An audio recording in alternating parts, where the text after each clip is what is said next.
নমস্কার বন্ধুরা, সবিতা কিচেনে সবাইকে স্বাগত। আজও আমি আরও একটা রেসিপি নিয়ে হাজির হয়ে গেছি। আজ আমি বানাবো পটল পোস্ত। এই পটল পোস্ত কিন্তু খেতে ভীষণই ভালো লাগে। বড় থেকে ছোট সবাই কিন্তু এটা খেতে খুবই পছন্দ করে। আর আপনিও যদি এটা বাড়িতে বানান, গরম ভাতের সঙ্গে, রুটি পরোটার সঙ্গেও এটা খেতে ভীষণ ভালো লাগে। এই পটল পোস্ত বানানো খুবই সহজ আর খেতে ভীষণ ভালো। তাহলে আর দেরি না করে ঝটপট দেখে ফেলুন আমি কি করে এই পটল পোস্তটা বানালাম। পটল পোস্ত বানাতে গেলে প্রথমে কিন্তু আমাকে পটল নিয়ে নিতে হবে। দেখুন, পটলগুলো আমি নিয়ে নিয়েছি। আর পটলগুলো চারদিক থেকে একটু একটু করে ছুলে দুই দিক থেকে এভাবে কাট লাগিয়ে নিয়েছি। এতে লবণটা খুবই ভালো ঢুকবে ভেতরে। এর মধ্যে এখন আমি দিয়ে দেব লবণ আর হলুদ। একটু লবণ দিয়ে দিচ্ছি আর একটু হলুদ দিচ্ছি। লবণ আর হলুদটা এখানে মেখে রেখে দিতে হবে। লবণ আর হলুদটা আমি একটু হাত দিয়ে এইভাবে মেখে দিলাম। এটা সাইডে রেখে দেব। আর দেখুন, আমি নিয়ে নিয়েছি আলু। আলুগুলোকে লম্বা লম্বা করে আমি কেটে নিয়েছি। এখন আমাকে নিতে হবে পোস্ত। যেহেতু আমি পটল পোস্ত করব, তার জন্য আমাকে পোস্তটা বেটে নিতে হবে। আর সেই সঙ্গে নিয়ে নেব কাঁচা লঙ্কা। কাঁচা লঙ্কার পোস্তটা তাহলে আমি বেটে নিচ্ছি। দেখুন বন্ধুরা, পোস্তটা আমি কাঁচা লঙ্কা দিয়ে খুব সুন্দর করে বেটে নিয়েছি। পটল, লবণ আর হলুদ মেখে রেখেছিলাম, এটাকে এখন আমি ভেজে নেব। এখানে যে আলুটা আছে, এই আলুটাকে আমি একটু ভাপিয়ে নেব। এদিকে আমি উনানে একটা কড়াই বসিয়ে দিয়েছি। এর মধ্যে আমি দিয়ে দেব তেল।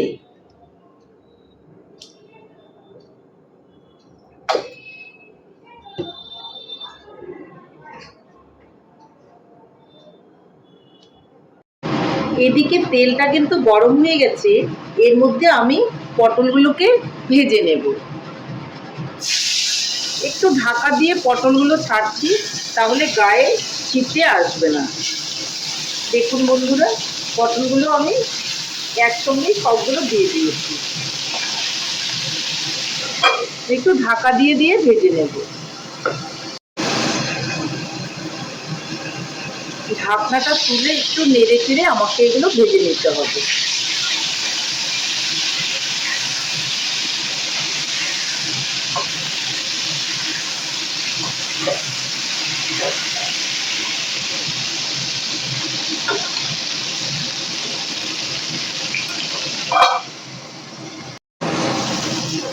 দেখুন বন্ধুরা, পটলগুলো কিন্তু লাল লাল করে ভাজা হয়ে গেছে। এখন আমি পটলগুলোকে তুলে নেব।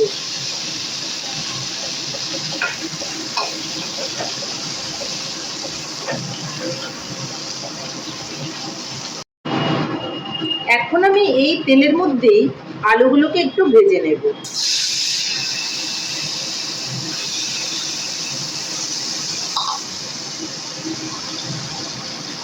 আলুর মধ্যে দিয়ে দিব অল্প লবণ আর অল্প হলুদ।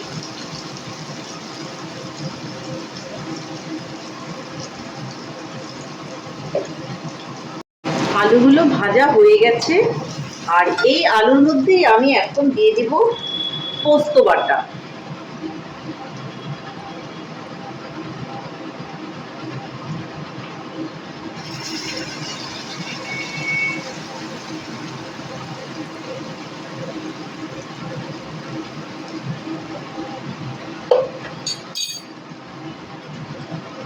একটু নেড়ে চেড়ে মিলিয়ে নেব।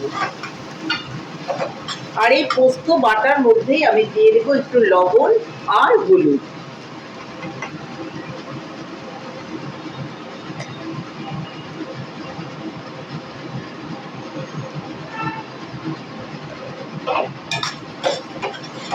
একটু ঢাকা দিয়ে দিয়ে আমি ভেজে নেব, তাহলে গায়ে ছিটে আসবে না।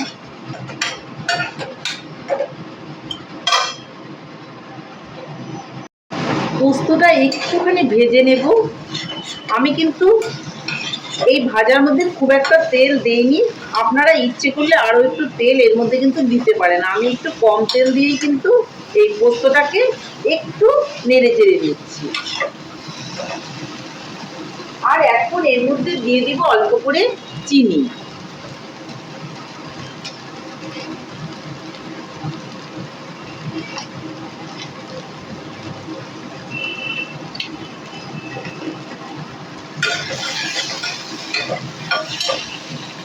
দেখুন বন্ধুরা, পোস্তটা কিন্তু একটু ভাজা ভাজা হয়ে গেছে। আর বেশি আমি পোস্তটাকে ভাজবো না। এর মধ্যে এখন দিয়ে দিব গরম জল। জলটা একটু বেশি করে দিয়েছি কারণ আলুটা সেদ্ধ হতে হবে। এখন আমি ঢাকা দিয়ে রেখে দেব। দেখুন বন্ধুরা, আলুগুলো কিন্তু আমার সেদ্ধ হয়ে গেছে। এখন আমি এখানে দিয়ে দিব এই পটলগুলো। পটলগুলো দিয়ে আমি ভালো করে একটু কষিয়ে নেব। পটল পোস্ত রান্না করাটার খুব একটা ঝামেলা নেই, আর খেতেও কিন্তু ভীষণ ভালো লাগে। আপনি একটু শুকনা করেও রাখতে পারেন, আবার একটু ঝোল ঝোলও রাখতে পারেন, কোনোটাতেই অসুবিধা নেই। যেরকম আপনার ভালো লাগে আপনি সেরকম করে কিন্তু বানিয়ে নেবেন। যখন এটা ফুটতে থাকবে আমি এই সময় দুটো কাঁচা পাকা লঙ্কা দিয়ে দেব। আর লবণটাও একটু দেখে নেব যে ঠিকঠাক আছে কিনা।